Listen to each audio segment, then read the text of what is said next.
جب موت سے پہلے موت کا مقام سمجھ میں آ جائے تو موت کے بعد ملنے والے انعام موت سے پہلے ملنے شروع ہو جاتے ہیں۔ اپنی ہستی سے زیادہ اپنا نام نہ پھیلاؤ، نہیں تو پریشان ہو جاؤ گے۔ سکون آپ کی ذات سے باہر کسی جگہ کا نام نہیں، بلکہ اسی جگہ کے اندر خوش رہنے کا نام ہے۔ دعا یہ کرو کہ اللہ جو کچھ تو نے دینا ہے بغیر مانگے دے دے، اور جو کچھ تو نے نہیں دینا وہ مانگنے کی توفیق ہی نہ دے۔ غصہ ایسا شیر ہے جو تمہارے مستقبل کو بکرا بنا کر کھا جاتا ہے۔ منافق وہ ہے جو اسلام سے محبت کرے اور مسلمانوں سے نفرت۔ سانس کی موت سے پہلے بہت سی موتیں ہو چکی ہوتی ہیں، ہم سانس کو موت سمجھ رہے ہوتے ہیں، حالانکہ سانس تو اعلان ہے ان سب موتوں کا جو آپ مر رہے ہوتے ہیں۔ جب تک یہ پتہ نہ ہو آرزو صحیح ہے یا غلط، آرزو کا پورا نہ ہونا بری بات نہیں، اچھی دعا انعام ہے، چاہے پوری ہو یا نہ ہو۔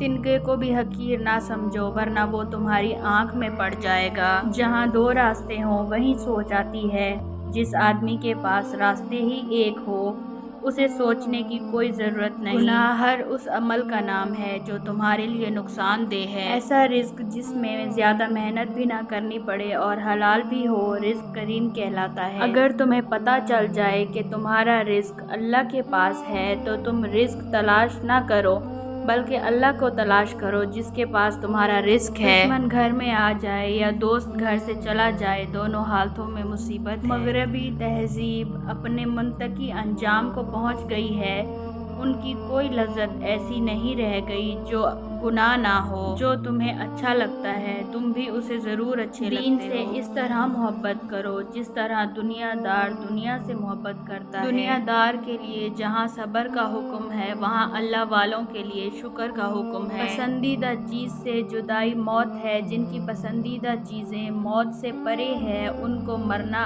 آسان ہے، جن کی پسندیدہ چیزیں یہاں رہ جائیں گی ان کے لیے موت مشکل ہے۔ اولاد کو زمانہ جدید کے مطابق تعلیم دو تاکہ وہ رزق کما سکے، اور دین کا علم دو تاکہ وہ برباد ہونے سے بچ جائے۔ بہت سارے سوالات سے نکل کر جب انسان ایک سوال میں داخل ہو جاتا ہے تب اس کا سفر واضح ہو جاتا ہے۔ پریشانی حالات سے نہیں خیالات سے پیدا ہوتی ہے۔ چھن جانے کے بعد جس مقام کی تلاش شروع ہو جائے وہی مقام انسان کی جنت ہے۔ اگر تمہیں زیورات کی خواہش ہے تو پھر کان میں سوراخ تو ہوگا۔ جس شخص نے ماں باپ کی پرورش کرتے دیکھا اور انہیں نہیں مانا وہ اس خدا کو بھی نہیں مان سکتا جو نظر نہیں آتا۔ اگر مخلوق خالق سے تعلق میں رہے تو سلامت، ورنہ تو پھر قیامت ہی قیامت۔ آدمی جوان کب ہوتا ہے؟ جب وہ آئندہ کے خواب دیکھے۔ آدمی بوڑھا کب ہوتا ہے؟ جب وہ گزشتہ چیزیں یاد کرے۔ خیال بن کر زندہ انسانوں کے ذہن میں رہ جانا بھی زندہ رہنے کا ایک طریقہ ہے۔ اپنی ذاتی کائنات میں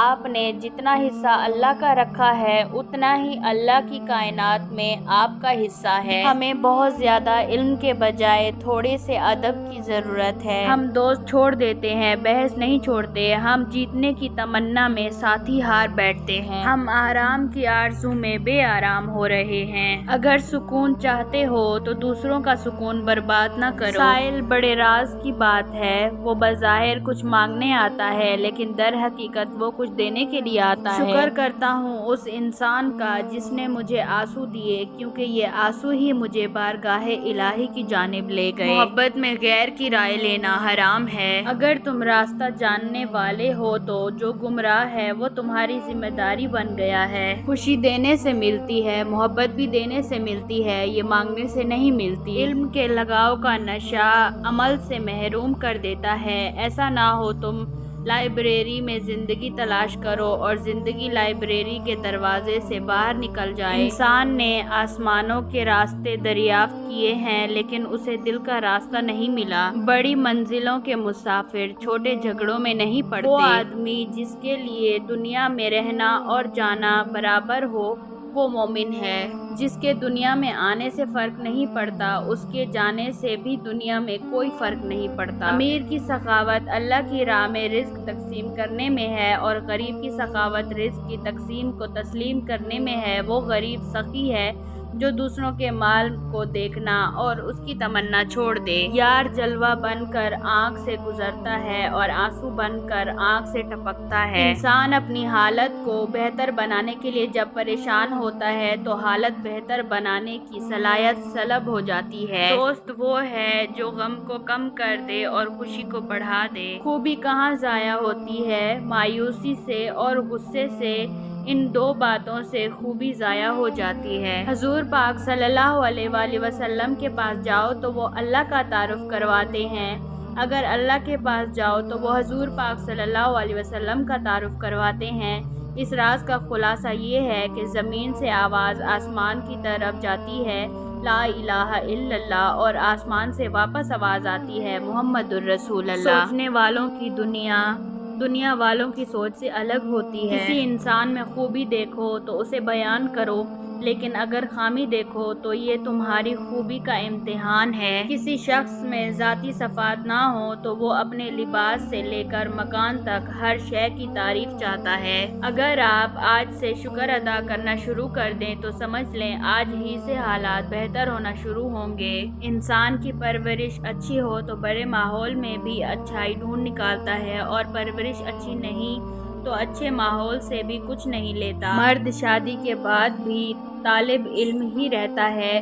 بیوی کو لگتا ہے ماں سکھا رہی ہے، ماں کو لگتا ہے بیوی پڑھا رہی ہے۔ گھر میں موجود اس مزدور کی قدر کریں جو آپ کی زندگی میں آئی اور پھر کبھی چھٹی پر نہیں گئی۔ زیادہ محبت اور پرواہ کرنے والوں کے ہاتھ میں کچھ نہیں آتا، نہ رشتوں کی مٹھاس، نہ ان کا احساس، نہ ہی ان کی قدر کی جاتی ہے۔ بس ایک ذہنی فریب سا رہتا ہے کہ وہ بھی ہمارے ساتھ ویسے ہی ہیں جیسے کہ ہم، لیکن حقیقت بڑی ہی دل خراش ہوتی ہے۔ اچھے لوگوں کی سنگت میں رہا کرو، سنار کا کچرا بھی بادام سے مہنگا ہوتا ہے۔ مضبوط انسان وہ نہیں ہوتا جو روتا نہیں، بلکہ مضبوط انسان وہ ہوتا ہے کہ جس کی آنکھوں سے آنسو نکلیں اور وہ ان آنسوؤں کو پونچھ کر ایک بار پھر دنیا کا مقابلہ کرنے کو تیار ہو جائے۔ کبھی کبھی غصہ مسکراہٹ سے زیادہ خاص ہوتا ہے، کیونکہ مسکراہٹ سب کے لیے ہوتی ہے مگر غصہ صرف ان کے لیے جن کو ہم کھونا نہیں چاہتے۔ قدر کرو ان لوگوں کی جو تمہیں بنا مطلب چاہتے ہیں، کیونکہ دنیا میں خیال رکھنے والے کم اور تکلیف دینے والے زیادہ ہیں۔ جتنی بھیڑ بڑھ رہی ہے زمانے میں، لوگ اتنے ہی تنہا ہوتے جا رہے ہیں۔ جو جیسا ہے اسے ویسا ہی رہنے دو، کیونکہ اگر تم کسی کو بدلنے جاؤ گے تو ہو سکتا ہے وہ تمہیں ہی بدل ڈالے۔ بس یقین رکھو اللہ پہ، وہ تمہیں ویران کنویں سے نکال کے ساری سلطنت کا بادشاہ بنا سکتا ہے۔ شکر کرنے کی وجہ نہیں ڈھونڈنی چاہیے بلکہ عادت ڈال لینی چاہیے، کیونکہ شکر گزار بندوں سے اللہ بڑی محبت کرتا ہے۔ خلوص کے رشتے بوجھ نہیں لگتے، یہ بڑی آسانی سے سنبھل جاتے ہیں، اور مطلبی رشتے اتنے وزنی ہوتے ہیں کہ ان کو سنبھالتے سنبھالتے ہم خود ان کے نیچے دب جاتے ہیں۔ جب دل میں میل، طبیعت میں ضد اور لفظوں میں مقابلہ آ جائے تو یہ تینوں جیت جاتے ہیں، بس صرف تعلقات اور رشتے ہار جاتے ہیں۔ جب تک آپ کے ہاتھ سے خیر تقسیم ہو رہی ہے آپ کے اوپر زوال نہیں آ سکتا۔ خیر کا مطلب ایک پلیٹ کھانا، کچھ پیسے، اچھا مشورہ، دکھ میں دلاسا، مسکرا کر سلام کا جواب، بلا حسد مبارکباد، اور اس طرح کی چھوٹی چھوٹی باتیں جن کی وجہ مخلوق خدا میں خوشیاں بانٹی جا سکیں۔ ایک زمانہ ایسا بھی آئے گا کہ لوگ اپنے رب کو بھول جائیں گے، لباس بہت قیمتی پہن کر بازار میں اکڑ اکڑ کر چلیں گے اور اس بات سے بے خبر ہوں گے کہ اسی بازار میں ان کا کفن بھی موجود ہے۔ 4 کاموں کا اہتمام کرو۔ پہلا، ذکر کی کثرت، دوسرا قرآن مجید کی تلاوت، تیسرا دعا کثرت سے کرو، چوتھا حلال کھاؤ، پانچواں حسن اخلاق، اچھے اخلاق، چھٹا اللہ کی مخلوق کی خدمت کرو۔ جس طرح درخت کی قیمت اس کے پھل کے حساب سے ہوتی ہے، اسی طرح انسان کی قیمت اس کے اخلاق کے حساب سے ہوتی ہے۔ اللہ فرماتا ہے جب کوئی تم پر ظلم کرے تو میرے انتقام پر راضی ہو جاؤ، کیونکہ میرا انتقام تمہارے انتقام سے بہتر ہے۔ یا اللہ مجھے اس قابل بنا کہ میں کسی ضرورت مند کو دیکھوں تو اس کی مدد کر سکوں۔ جس پر نصیحت اثر نہ کرے وہ جان لے کہ میرا دل ایمان سے خالی ہے۔ چہرے کی رونق تمام ہوگی، جن کی پہلی صبح فجر کی نماز ہوگی۔ اے مشکلیں آسان کرنے والے رب، تو محمد صلی اللہ علیہ وآلہ وسلم کے صدقے ہماری مشکلیں آسان کر دے، ہمیں ہر پریشانی، ہر مصیبت سے بچا لے، ہمیں محتاج اور ذلت سے محفوظ فرما لے، ہمیں اپنی رحمت سے مالا مال فرما دے اور ہمیں شکر گزار بندہ بنا دے۔ آمین ثم آمین۔